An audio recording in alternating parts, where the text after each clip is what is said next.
Hello, everyone. My name is. Wait, I think I have a graphic for this. I haven't been doing this with a whole new way of doing things here. No, Control and Shift in. Participants name. All right, whatever. There it is. My name is Anthony Brooks. I'm the Chief Gearhead here at StreamTek, and I'm in a new location. As you can see, I am not in my US location. I'm back in Germany and happy to be with you today. Uh, New computer, new cameras, new lights. Actually, a whole new computer. Brought a completely different computer, so I spent a couple hours today trying to set up for today's show.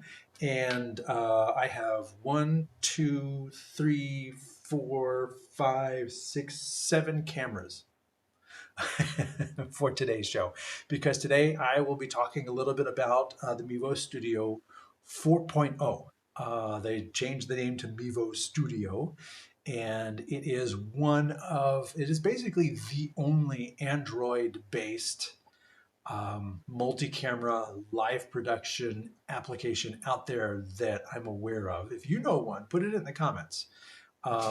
And as always, if you are watching the show, and thank you very much for those people who are still watching the show after not being here for 2 weeks because I've been traveling around.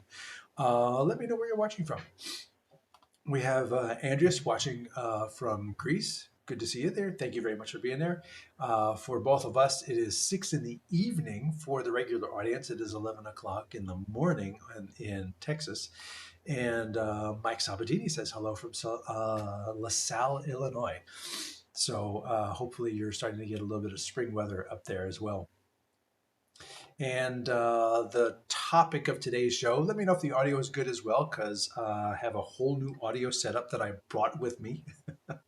So I get a desk mic going through an audio interface going into this. Oh, actually, no, I think this one's coming in with the Meet. We'll see. And hey, Keith Bennett is saying hello from Richland, Washington. So 11:10:09. It's only 9 in the morning over there. And we have someone watching on Twitter saying hello from Germany. So we have an audience around the world. We have two in England. Sounds good. Thank you very much for that. Thank you very much for letting me know it sounds good. Today, I will just give you a little bit of background as to what's going on here. I am switching completely in Restream, and all the cameras, the pre-show, the countdown music, the crawl, everything is in Restream. And when I come here, what that means is it makes it easy. Is that it? No. Control N. No, that's a new window. Hide. There we go. And Restream makes it easy to do these shows on the fly. So I technically don't need to bring anything if you have access to a computer, but I wanted to be able to bring a computer with me, running about 80% with everything that I've got going on. I've got multiple browsers running. I've got OBSBot Center running because I'm using the OBSBot Meet 2 as my main camera. For those that have watched the show for a while, they know I usually use a Sony, which has that cool autofocus thing. Let's see if this will work. If I bring, see, the OBSBot does not do that really. Oh, because I have it in manual focus. Never mind. I have it in manual focus because it kept hunting. It doesn't have the reliable focus that the Sony does. And so I've got the OBSBot going. So I've got the OBSBot app going with a manual exposure, manual white balance, and manual focus to get what I want to happen. I never even got to set up the Stream Deck with the setup that I've got going today.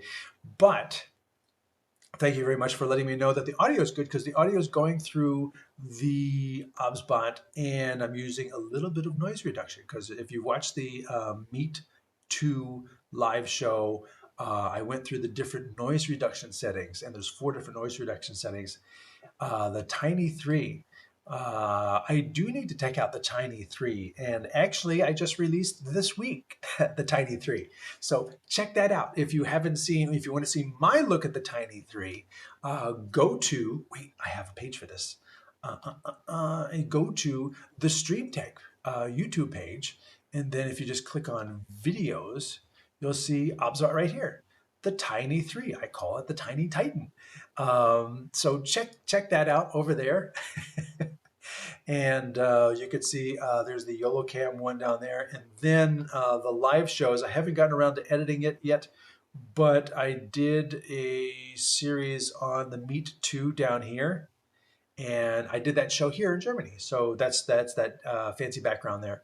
And all of these shows, if you're curious, you can come over here and type in OBSBot, OBSBOT, and you can get instant access to all of the different OBSBot videos that I've put together, including the talent, including the Meet 2, and all different OBSBot solutions that are out there. So feel free to check that out on the StreamTek channel. Also, I have reviews at Streaming Media Magazine. You can see those at streamingmedia.com. I can see my frame rate went down because I'm spiking it as I click through this other browser.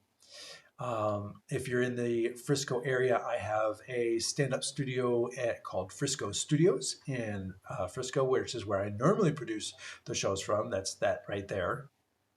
And if you ever need to reach out to me for consulting, you can go to streamtek.us and be able to reach me at that location right there at the contact us at the top of the page. So back to me. And as I said, I am producing all of this in Restream Studio, and in as much as it is a cloud production, I also have a show on this as well. It's a cloud tool. It still does rely on your local computer to do things. So I have a 10th generation i7 PC, and you can see that when I start pushing it a little harder, it gets a little stuttery. So you still need to have a good CPU to run it. But if you were interested in checking out Restream, I have an affiliate link with Restream. You can go to bit.ly/st-restream for StreamTek and Restream.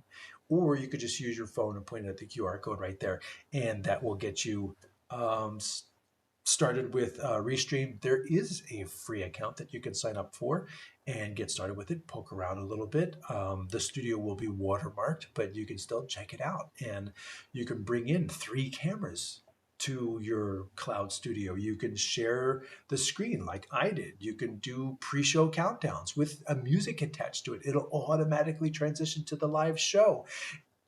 It is actually pretty cool, I have to admit, because I've been using it for well over a year now. So heck, if I'm using it for well over a year, it kind of means it doesn't suck.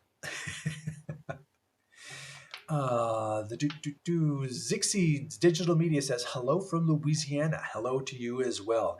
And to everyone who has joined in late, thank you all for being here. I've been away for a couple weeks, family trips and everything. And I appreciate you all being there. So welcome everyone. If you haven't already chimed in, throw it into the comments where you're watching from. And I will be talking about the Mevo Studio 4.0. They've changed the name. It's now called Studio, unless you go to their website, in which case it's still not yet called Studio. Interesting, they changed the name. But do check that out. And if you have any other questions, throw them in the comments, including Keith Bennett says, what are your thoughts on the new StreamTek Plus XL? Firstly, it should be XL Plus, because they already have an XL, so Plus XL doesn't make sense. So it's just dumb naming. Aside from that, combining a lot of buttons and the dials and a larger display is awesome, because I know many people who use multiple Stream Decks to get all the buttons they need. So having a bigger Stream Deck, the XL Plus, I don't know why they went Plus XL. Having a bigger Stream Deck, I think, is great. Hands down, I think it's great. And I'm just going to hold this up because do I have enough? Yeah, I have a Stream Deck right here. Okay, I just didn't get to program it for today's show. So I am a fan of Stream Deck. I have a couple of them. I have the Was it 3 times 5 is 15? I have the 15 button. I have the bigger, the XL, and the XL Plus. Very enticing. Very, very, very enticing. So that is something that I look forward to checking out, and maybe I'll be able to do a show on it. So I think it's a great evolution of the product, and I look forward to, hey, they can make a double wide one because there's people who really need a lot of buttons, and having just more stuff. And then also, the more space you have, you can group things. Here's stuff on the left, here's stuff in the middle, here's stuff on the right. And then when you page through or page whatever, it's just a really good idea. Because, I see people with like three of them, across. So there's definitely a need for more buttons. That's what I think. But thank you very much for the question. And as always, if anybody has any streaming questions, throw them into the comments. But let me get started with this topic. I wanted to talk to you about this new studio. So let me put this over here, and I'm down here in the corner. Hello. But here you can see the studio. I have a camera. It's a Logitech. Looking down, you can actually see it right there or right here. And it is looking down at this from above. And I've kind of set it up already because it is fairly easy to understand.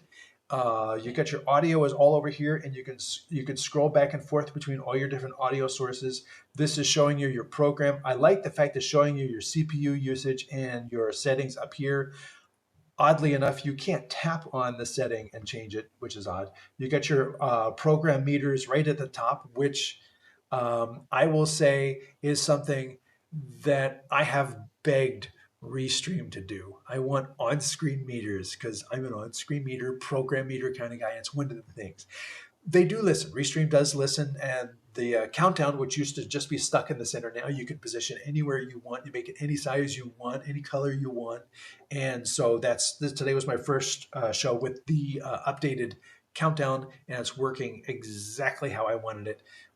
Sized it, put it in the corner, attached the music to it, and then when it was done counting down, it automatically went to the next scene. Yay! In the Mevo, you can, let's go back to the close-up. In the Mevo, it actually does have a countdown. And I can put that on top. I tap it, and it'll automatically start counting down.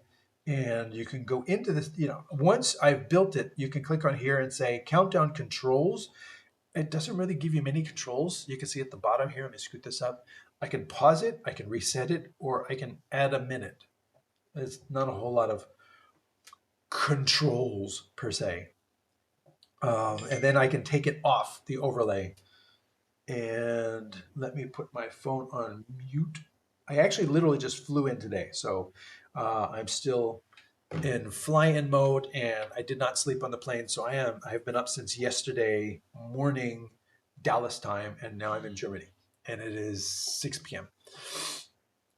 And you can see right here, so I've got the overlay that I've created, but then you can actually create a scene. So you see I've got scene 4 over here, so I can go to a scene that has the overlay attached to it. So that's one of the new things about the new app, is that you've got these scenes that enable you to really set multiple layers up. And that's was so needed in this app. So it's not with 4. It's actually been around a little bit, but they've changed the name, they've streamlined the design a little bit, and so they're giving this it's sort of a little bit more polish.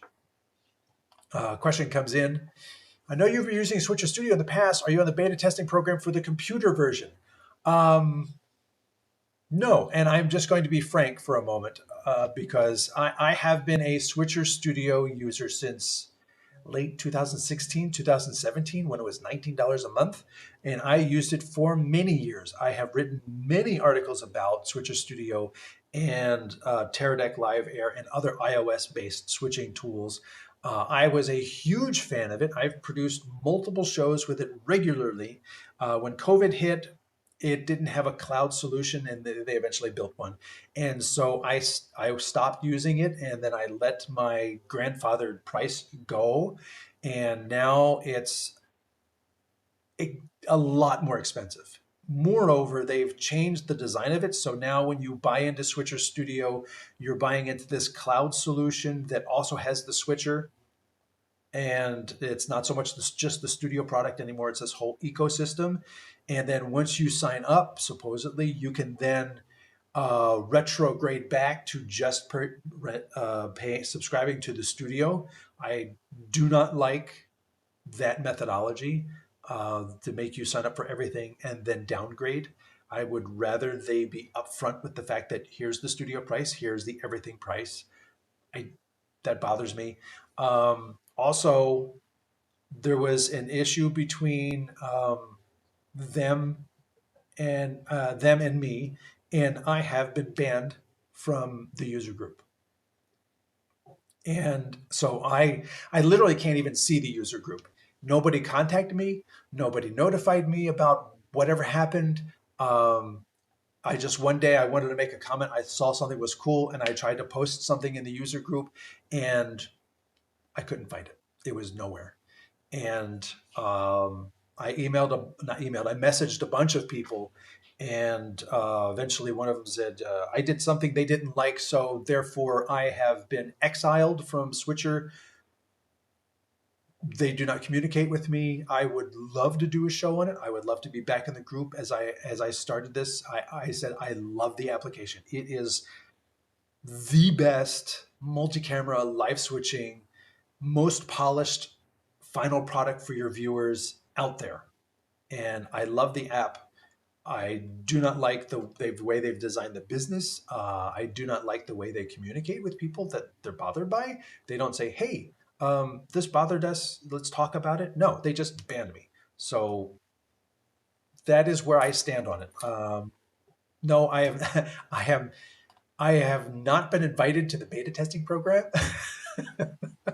Needless to say, it's just very interesting the way the company works. I don't have insight into how it works, but the fact that a longtime user proponent fan who probably has helped sell hundreds of copies of the application or hundreds of subscriptions would over one thing that I had to ask them about what happened, they just ban me and don't talk to me at all. That's just very weird.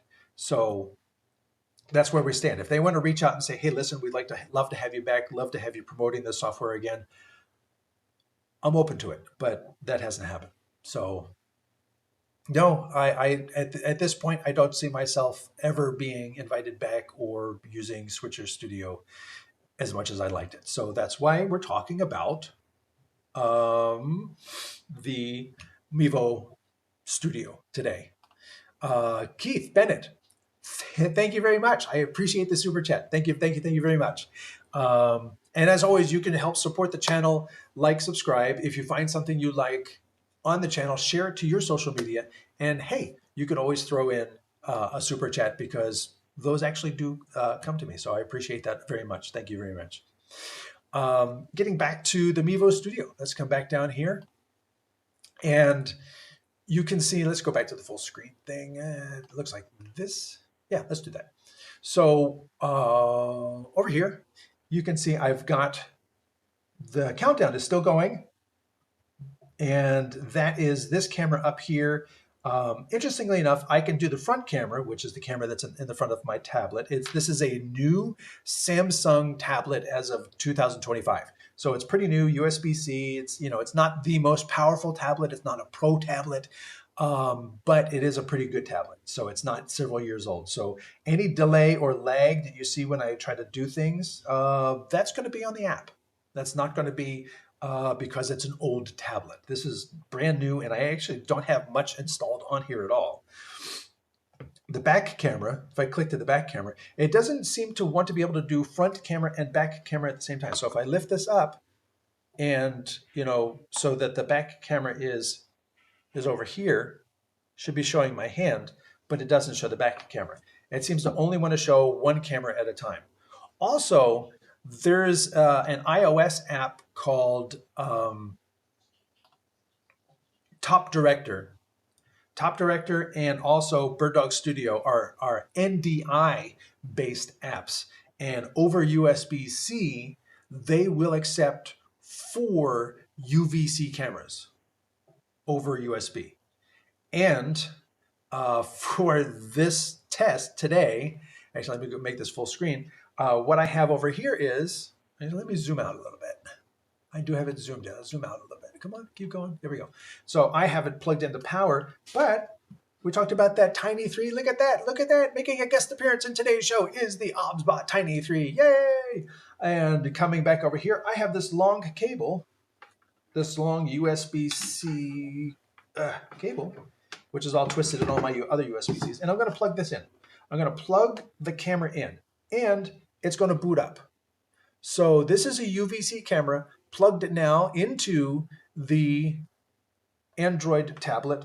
It's the only thing plugged into the Android tablet. And you can see my little plus down here. So I'm going to click on the plus and add a new live source. So I'm going to say live source, and it's going to show me, here's my back camera I could connect.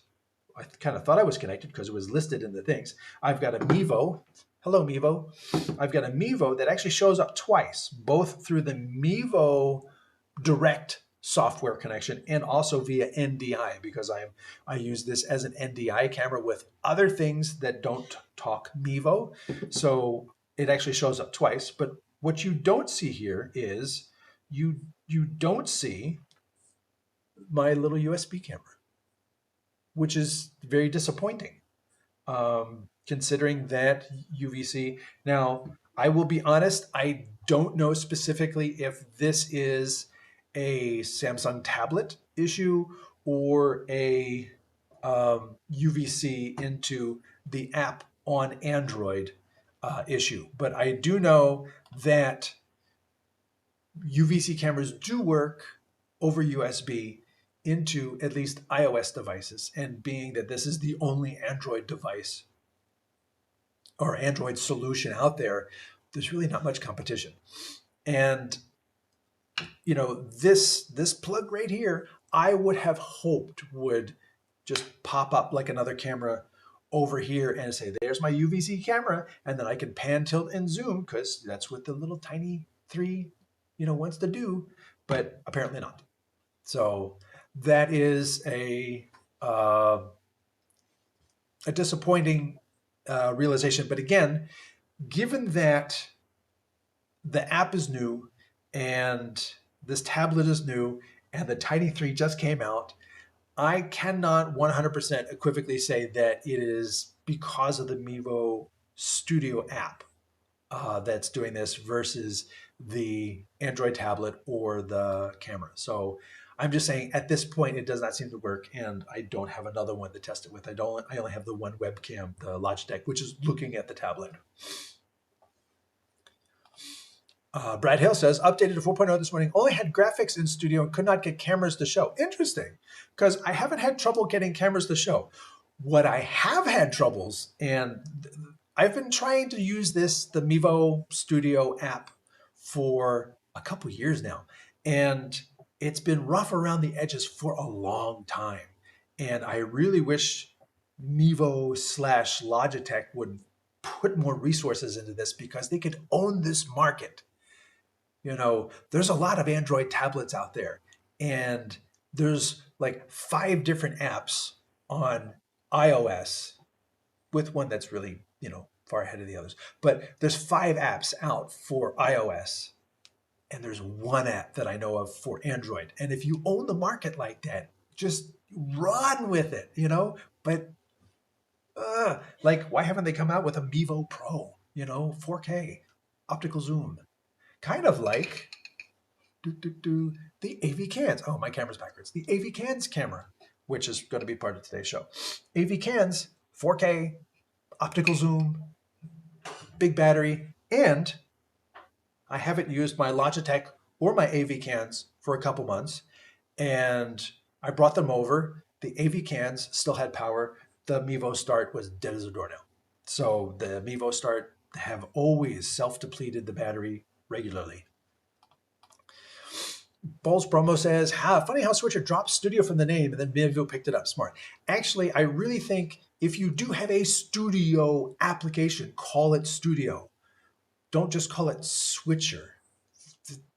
It's a little vague, but I think their goal is to not promote the app so much, but more the ecosystem, which is why I talked about their pricing. So I think that's their plan. But again, I've been a Switcher Studio user almost from their rec. They had another app just before that, and even then, it was a fantastic app. In 2017, I was just like leaps ahead of everything else on the market. And, I helped drive some of the things that it does. Like early on, Switcher Studio did not swap your A and B, your preview and your program, which you think is fairly obvious. Switcher Studio is like when you say, bring this into a program, move the other one to preview so you can swap back and forth. Like if you have a talk show, show him, show her, show him, show her. That's fairly obvious. When I started using it, it didn't do that. I asked them to make it do that, and they did. So, is the Tiny 3 1 and 128 largest sensor you're showing and using today? I don't know. I got the Meet 2 up here, and you can see there's a little bit of blurring in the background, but not very much. In Studio, can you switch between graphics and camera view? We'll see. Let's go back to the Studio. So here we are with the cameras, and I will add the Mevo. Actually, I'm going to add the Mevo through the performance. Connect as many Mevo cameras as you need for optimal performance of strong Wi-Fi. Yes, everything is on Wi-Fi too, I have to say. So the AV cans is on Wi-Fi. I have a phone on Wi-Fi running a Mevo app, and the Mevo is on Wi-Fi. And you know what? I'm going to disconnect the OBSBot because the Mevo does not care that it's there. And I'm going to unplug the Mevo so that I can hold it up and plug the tablet back in so that we can see that these things are indeed running. And I'll point this down at here. Now, this is a weird thing. So once you connect the camera, you can scroll up here and you can see all your cameras, but you can't switch here because you're still in the add a source window. So it's a little confusing because this looks like your main studio setup, and it still says studio is still highlighted up here, but it's very weird that you can't switch them here. I still have the back camera selected. You have to continue to get out of that. Now you're in the studio proper, and down here will be my Mevo camera, and I can then tap my different cameras and switch between them. So again, the app really needs somebody who understands running a studio, or somebody that's used Switcher Studio for a long time like me, and to like go over this with them and say, hey, listen, it would be really useful if you did this. So here you can see this is the Mevo camera running. And if you click on the three dots down here, boom, boom, boom, boom, it takes a little bit. Image control. You can get, and here's the interesting thing. Again, I selected image control for the Mevo, right? And then it switches to not the Mevo. Ignore this because I couldn't sign up for Mevo Pro. This is the camera I wanted, but it switched to this one and gave me this interface for the camera, which is cut off on the bottom. I don't understand why it's doing that. If I selected Mevo, give me the Mevo.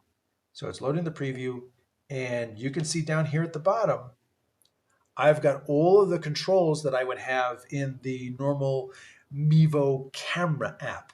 They're all down here, so I can adjust white balance, brightness, contrast, saturation presets, auto exposure. I crop. I can actually probably come in here. Yeah, I can move the crop around. So you can, in this shot, this if you had a shot, it's like, oh, I want to pan over to here. And you see your live view of the show actually changes. And I have used this. I have a show on doing this for a concert where I used Mevos, and I, would move around. I would slightly zoom the shot a little bit during the concert using the Mevo app on an Android tablet. And that is really cool. While Mevo says these are 1080p cameras, let me exit out of this.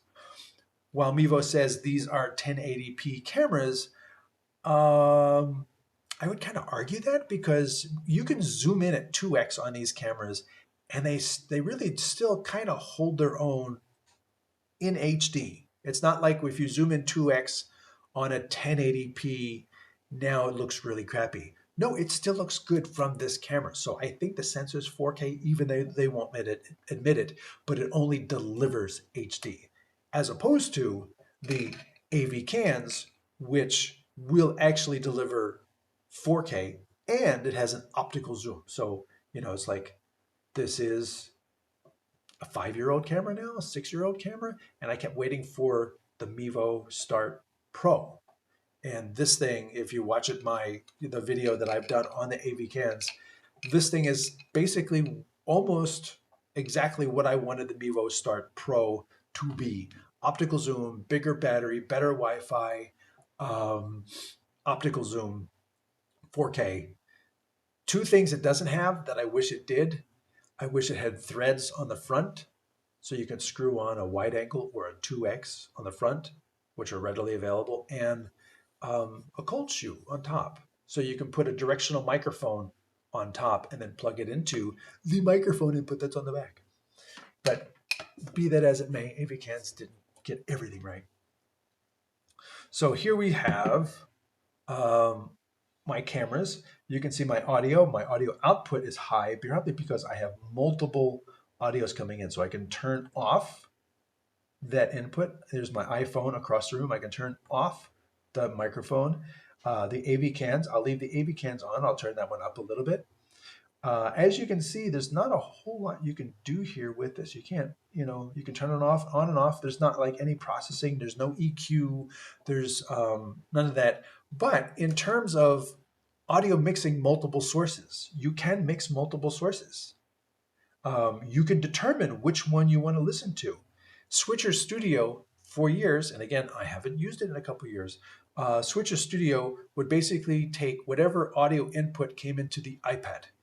All of the remote cameras would record audio locally, but would not come to the switcher, which didn't make any sense to me.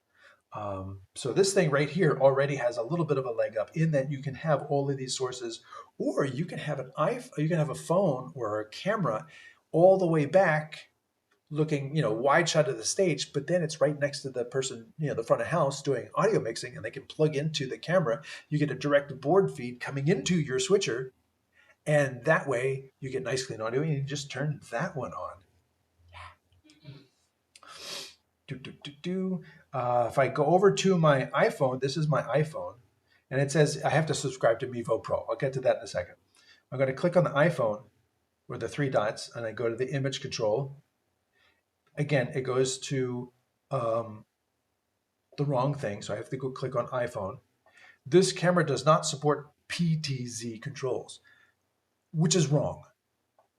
The camera does zoom. If I walk over to the camera, I can switch between the lenses. I can zoom in because it's coming in via NDI. I can pinch to zoom on the camera. So it does understand zoom in NDI. It's just not being set up here. If you go to settings, that's not going to help me either, because I can fill or fit. And if I select between those, they do nothing. Low bandwidth mode, let me scoot this over. Low bandwidth mode over here. This is part of NDI. NDI sends the full signal and then sends this tiny little proxy. You really don't want to use low bandwidth mode, because that's just the very low resolution proxy that camera switchers like the TriCaster will only ask for the full resolution from the camera that's in preview or program. And you could have 20 other cameras connected, but so that you're not saturating your network with NDI, it asks for the proxy for the preview from all of those cameras. It's a great little trick. Don't see the option, but can you add URL-based overlays? Let's check that. Thank you for the question. Come out, wherever you are. And then we're going to come down. It's very weird. Like if you go all the way up, the little, let me move the comment, the little plus, the little add something goes away. I don't know why it goes away, but it does. So down over here, it's like, oh no, I can't add anything until you drag it down. Then all of a sudden the plus comes back. Again, these are very basic user interface issues that shouldn't be here. So you come down the graphics, you can load a PDF for presentations, the countdown I showed you, media, which is basically like videos, and your graphics. You click on graphics, you can do over the shoulder, which is basically just creating a graphic and putting it in a corner. I don't really know why you would want to do that, but so I'm just going to leave that like it is. Oh, I have to put text in. Let me go back. Over the shoulder. Here's my keyboard. Can I just do that? Oh, that's the name of the graphic. Hang on. You can add it over here. That is a little weird. I'm used to the part where you enter the text is the text of the item, but it is nice that you can name the items separately from what they are. So if you have 20 different names and when they're small, you can't see them. You say Bob, Mary, Jack, and everything like that. This is text. Oh, great. Don't put spaces in there. And while we're at it, let me go back into that. It's very interesting that there's a delete key up here, and this has thrown me off the entire time I've been setting up for the show. Most keyboards don't have a delete key up at the top. The standard Google keyboard does not have a delete key. My Samsung keyboard does not have a delete key.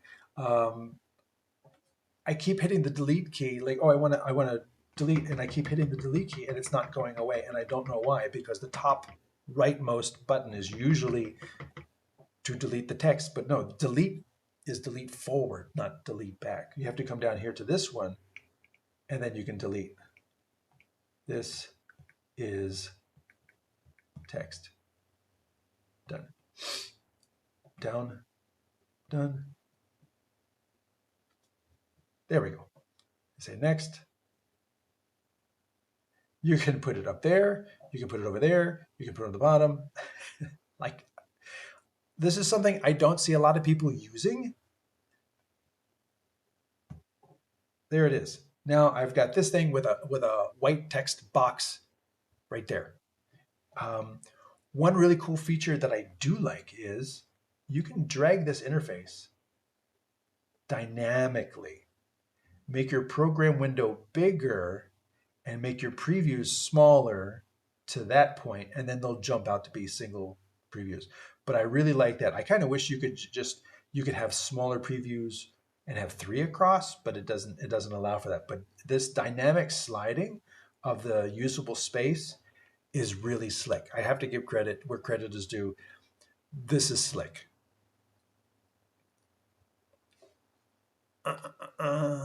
Display Production says you have to adjust the camera setting before you go into NDI. No, well, when we're talking about the iPhone camera, let's go back into the iPhone camera. Like I was saying, the iPhone has the ability over NDI to zoom because it is an NDI app. It is an NDI, and then of course it's going to the wrong one. So let's go back over to the iPhone. The camera does not support PT-Z zoom controls. Let's go over here to the AV cans. Oh, look, it now supports zoom over NDI. So I can zoom in. I can zoom out. You know what I mean? I can go to the Mevo. And while it's not here, let me load the NDI version of the Mevo. Let's see if we can bring it down so I get the little plus. Come down here, live sources. Come down here. This is, see where it says NDI. We're going to connect and add the NDI. I wonder, got it. We will eventually be saturating the wireless network here. Scroll down to the bottom. And will it appear? Will it appear? I don't know. It's kind of like the background. So let me open scene creator. So it's not loading properly over here. Maybe because I have it in here already. Let me remove from studio. Yes.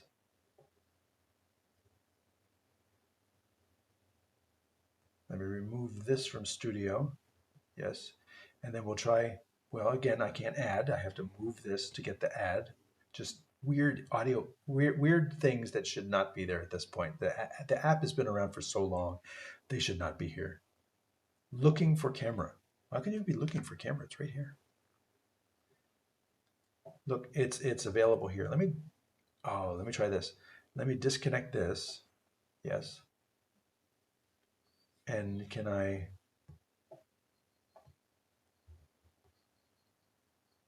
disconnect that? And reconnect just the NDI version. Okay. And see if it finds it. See if it can connect. Apparently not. So that's disappointing. I don't know why it's not working. And when I use the app on my phone, you can see that there it is, Mevo 1. It's connected. We're going to connect to the Mevo. Yeah, my phone has a VPN going on. And then here I go, and it'll say over here that I've got NDI running, unless the phone is having issues. But it's live. The phone is live. And NDI was running at least. Let's go into the settings. NDI, let's turn it on. That's weird that NDI would show up if it's not even active. That's odd. So now NDI is active. Okay, there we go. So why would NDI show up as available if the phone is not actually sending NDI? I don't know. Again, just many of the little rough edges on this app. So let's go to image control. And here's the Mevo. And now look at this. Here's the Mevo. And again, the Mevo does not have an optical zoom, and I can zoom in on it. Because remember, you can do the crop thing if you're in the Mevo control of the Mevo Start. And if you're just using NDI, you can still do a zoom. You can do zoom from a camera that does not have an optical zoom over NDI, but apparently not with the phone. And this one, the AV Cans, has an optical zoom, and I actually have two presets. I got a wide and a close, zoop, and a wide, zoop, and a close, zoop. So that was pretty cool. And if you wanted to like set a super close, let's do a super close here, just something crazy. And then we're going to hold that as 4. There we go. So go back to 2. There it goes. And go back to 4. And go back to 1. That's probably a combination of optical and digital zoom, and there's 1. So you can see that's going pretty good.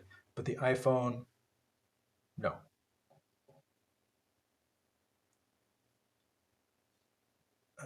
And then let's come back in here. We're going to add something that's very common. You want to add a graphic. You want to add a lower third. Lower thirds, I think, are the most common type of graphic. And again, Switcher Studio in 2017 had polished, animated lower thirds, multiple level. The one that I used all the time would flutter on with with transparency, and you can see the text, and then it would flutter off, just giving you a really nice broadcast feel. Almost 10 years ago, maybe 8 years ago, that's what it gave you on an iPad. And here, oh, you know what? I could do 2 lines of text. There you go. And I can choose a background color, color opacity of the background. My text color can be white or black.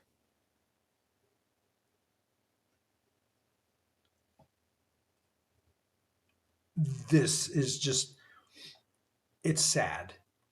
You know, I'm sorry, Mevo, I'm sorry, Logitech. This is sad. At this point in time, look at the other apps That's where you got to start. Don't white or black, that's it in terms of text color. Really? Oh, background color. Of course, I can choose a background color, right? These are your choices. There is no custom. This is it. I mean, it's just incredibly disappointing, is what this is. So, because we're StreamTek, we're going to pick a purple. Yay. And then because that's hard to read, we're going to choose white. Okay, great. And then we're going to say, make a title for me. Come on. It's, I got a lot of stuff going on. I get that. Anthony. And it never gets my name right. B-U-R-O-K-A-S. Subtitle. Oops. Why is it all? See, I did it again.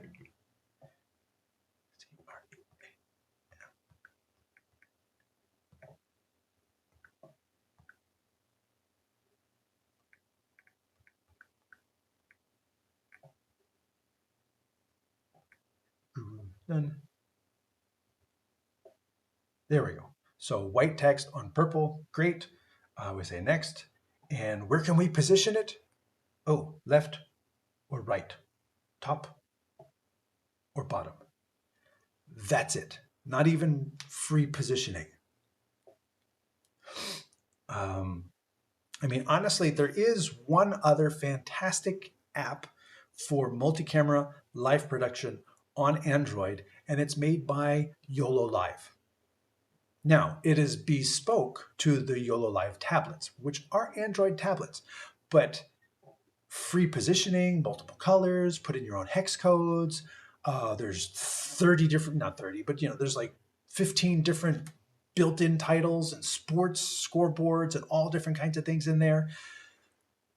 This it's like it's being coded by one or two interns in their spare time. This is not being coded by a multi-million-dollar Logitech company who has the resources to really make this thing come alive. It really does. It boggles the mind that, okay, here it is. Wow. Cut to me. Oh, get rid of that and bring in the title. Does it fade in? Does it fade out? No. Is it animated? No. Do I have a choice of background color? Not really. Do I have a choice in foreground color? No. Do I have a choice in positioning? No. As much as I want there to be an Android solution for multi-camera live switching, this will switch multiple cameras. You can build scenes. And technically, if I put this, like if I create a layered scene, I come over here and scene creator. So that's that one. And I add a layer and I add the lower third, add asset to scene. There we go. Update. So now I've created a scene. And if I cut between that scene and this scene, hang on. I got to turn that one off. Interesting.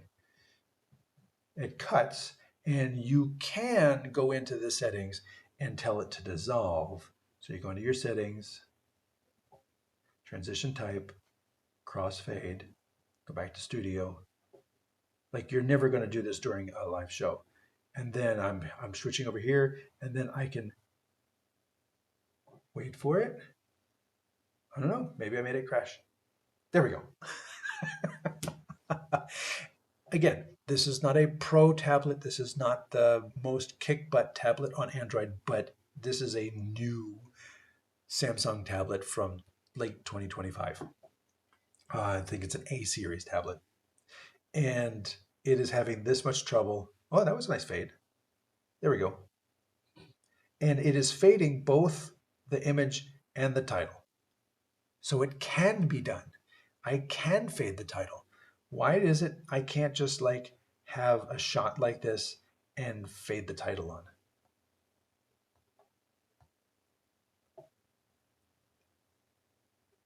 Nope. So there's lots of things to be said here. You know, we can go through the settings a little bit. Transition types, auto director. The auto director will let you pick up to 2 shots. So basically, if you wanted something to look like a security camera ping-ponging back and forth between 2 cameras, you've got that great feature. Crop settings. This is adjusting what your crop settings would be. I believe if you're talking to all Mevo cameras, you can preset some of that stuff here. Camera input quality. This is actually not so much the camera input quality, but the setting for your program, your entire studio. So this is where you say, oh, I want it to be 720p or 1080p. And when you're in the studio, that's what the whole studio is set to. I mean, your camera, you know, I could have the AV cans set to 720p, and I could, you know, so that's not what's being set when it says camera quality. That's actually studio resolution and quality. So that's completely mislabeled. Video source latency. I have it set on low latency, not standard. Standard was just like way too far behind to even use. Audio and video delay. Now, this is actually pretty slick. You can come in here, and I don't know how you would. Oh, reset delay. So you can't actually manually dial in a delay. So if you've got one NDI that's a little slower than the other NDI, you can't time them out. You can just basically say reset, I guess. I don't know how useful that will be. Mevo Labs is a bunch of like little tweaks you can do. You can go to full screen mode. Otherwise, you get like your Android menu bar at the bottom and your clock at the top. So this gives you a little bit more screen real estate. Show the firmware version. Who cares? Table layout will force to use. If you don't have this selected, it'll be on portrait as opposed to tablet, because this app also works on a phone. So you could have the latest Samsung Galaxy S26 Ultra, and it'll probably work a little faster than this does. A little bit about the app. 402 support. You can like message them, and it gives you link to Discord and the user group. I have the free version of the app, but like I was saying, if you come over here and it says upgrade to Mevo Pro, now I'm logged in.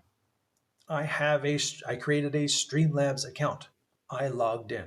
And then when I say, oh, a Streamlabs monthly plan at $19 a month, and I clicked on that and I said start free trial, and then it asked me to log into my Streamlabs account that I'm already logged into. It wouldn't let me do it. It said that my password was wrong.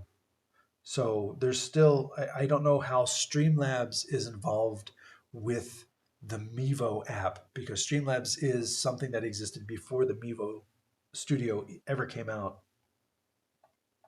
It's getting really slow now. Down here, down here, down here. 14-day free trial. Okay, subscribe. And I had a problem when I first signed up using the app. It was telling me that I had to put in my birth date, which you also have to do if you're setting up an account on Streamlabs. And on Streamlabs, you could just type in month, day, year. On here, it would throw up a calendar. And it says you have to be at least 16 years old. So you have to click back month by month, 16 years, to be able to enter the date in the app on the tablet. Again, rough edges. So it says enter my password, and I've tried that, and if I was able to do it, it would be done, because it wouldn't let me do it on the tablet here, because it kept saying my password was wrong, even though I'm logged in. So there's a lot of rough edges with this thing. I was really hoping with the 4.0 announcement that the application would have been, you know, really pushed forward, you know, because it's a big number. You know, it was 3 something before, now it's 4.0, and I was like, oh, okay, so now it's gonna be able to do many more things, and it's gonna be really polished, and it's gonna have animated titles, and it's gonna have all these, you know, like new capabilities. And I don't know what other than changing the name to Studio, I don't know what necessitated the announcement of a 4.0 update from Mevo slash Logitech for this app, because as much as I want it to be a really good, legitimate Android solution, because there are almost none, it's nowhere near where it needs to be to even be considered. I mean, let's put it this way. On my YouTube channel, I'm going to click over to it now. I have, right here, there's an app available for iOS that was made by Teradek, and it's called AirMix. And I have a user group on Facebook for it. It was orphaned 4 years ago. Like, Teradek basically says, we're not going to update this anymore. We're not going to like put new features in it. We're done with this. It's not part of our core focus. We're not going to be wasting engineering resources on this. So that was discontinued 4 years ago. Nicely though, what they did was they took all of the paid options, loaded them into the app, and made it available for free. So if you want to try something out on an iOS tablet from 5 years ago, that AirMix app was really made for that old tablet because it hasn't been updated since. It's free, and it blows the Mevo app out of the water.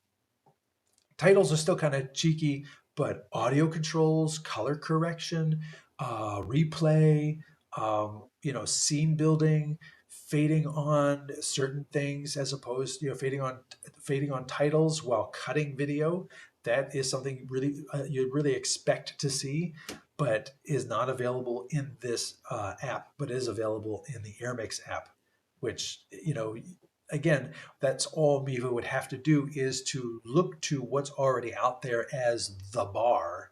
And instead of coming in here, come in here, come in about even, but on Android, and you'll get a whole market because there's not other choices out there.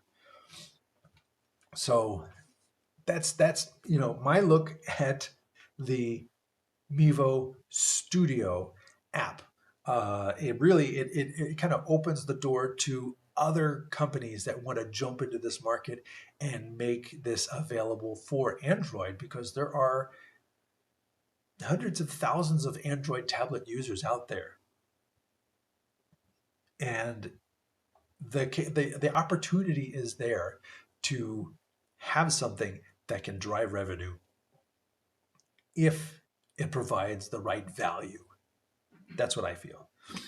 And I got all my cameras running. Yep, I got all my cameras still running. Here they are.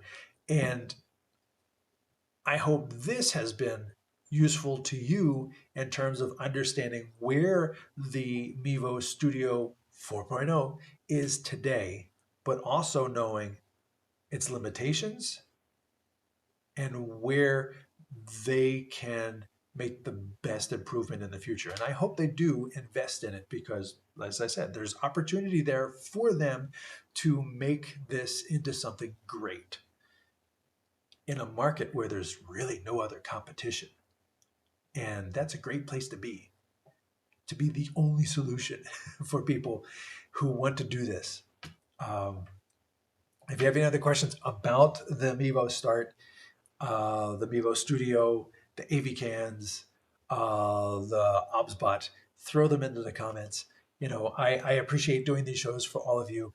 And once again, if you are so inclined, go to the YouTube page, look up some of the other videos that I've done on the other tools, and you can find reviews of mine on streaming media. Actually, you know what? If you came over here and searched for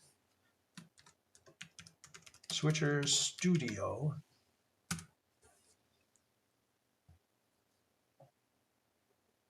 here's my 7 rules for mobile multicam success. That's mine. Live control is mine. So there's this article down here is mine. So you can definitely find many things about Switcher Studio in here. Oh, and this is a good one, because if you go to next page, it actually gives you the comparison, I think, the apps. So there's a picture of Switcher Studio where you've got the preview and the program. You have image control, manual image controls for every connected device, every connected camera. You've got a stereo audio meter at the top. Again, it's just um, giving you line level going into or mic level going into the iPad. It's not coming in from every source, but you see all your previews down here. You get your preview, your program. You've got other settings down here. Switcher Studio, let's go to the next page. I covered Teradek Solo, Teradek, it was live to air, Switcher Studio, Cinemaker, and there was Cinemaker Studio. And all of these were available. This is Cinemaker, also another iPad app. This one is AirMix. You can see the audio controls down here. You have equalizers on your channels. You have limiters on your channels. Just a lot of capability in the Teradek app as well. So feel free to look this stuff up on the Streaming Media website. Like I says, I've written about Switcher Studio several times, and I think it's a really polished app, but I think there's an opportunity here for the Android world to have a really polished solution for those people who are all invested in Android and don't want to have to buy thousands of dollars worth of iOS, iPads, and cameras just to leverage that type of solution. Anyway, I want to thank you all for being here. And let's see, I was going to look for my name. Pretty sure it was Shift N. There it is. My name is Anthony Barokas. I'm the chief guru here at Switcher Studio. Switcher Studio. It's been a long day. Been a long 2 days. I'm the chief guru here at StreamTek in a completely new solution that didn't exist 4 hours ago. So I apologize for the mistakes, but next week's show will be a lot better. Until next time, thanks for watching.